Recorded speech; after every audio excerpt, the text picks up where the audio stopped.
bienvenue pour cette nouvelle session de questions-réponses avec S. Chablis. Et aujourd'hui, nous allons faire un spécial petit plat, accord mets vin, ce genre de choses. Vous m'avez envoyé quelques questions, je vais tenter d'y répondre, mais avant tout, nous avons donc quelques questions. Pour le fromage, plutôt blanc ou plutôt rouge? Plutôt blanc, plutôt blanc. Je trouve que les accords en fromage et vin blanc sont beaucoup plus simples.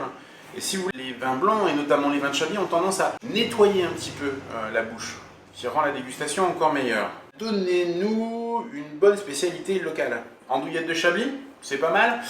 Un goût spécial, c'est de l'andouillette, une sorte de saucisse de tripe si vous préférez. Donc pas forcément, vous n'allez pas forcément tous aimer, mais moi je trouve ça assez sympa. Est-ce qu'il y a un accord mets vin emblématique pour Chablis? Les huîtres. Chablis et les huîtres, ça marche tout le temps très bien. Qu'est-ce qui ne marche pas du tout avec Chablis?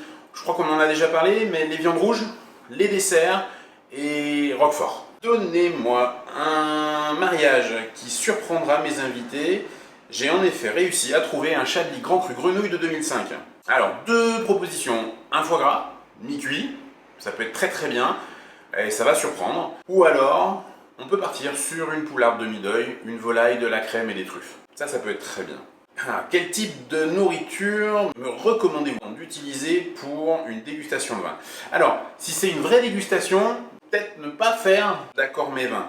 Concentrez-vous sur la dégustation.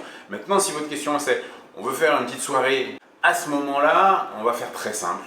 On va faire du fromage, du pain, de la charcuterie et des vins. C'est ce qu'il y a de plus simple, c'est le plus facile à gérer et c'est sans doute là que vous ferez le plus plaisir plutôt que de passer des heures en cuisine à chercher un accord qui de toute façon ne plaira pas forcément à tout le monde.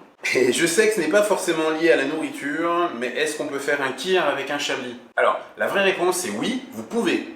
Et maintenant, est-ce que vous devez faire un kir avec un Chablis? Vous savez qu'un kir c'est beaucoup plus simple que ça, c'est bourgogne ligoté et crème de cassis. Pourquoi changer la tradition? J'espère que j'ai répondu à votre question, si vous en avez d'autres, n'oubliez pas de me les envoyer. Bientôt!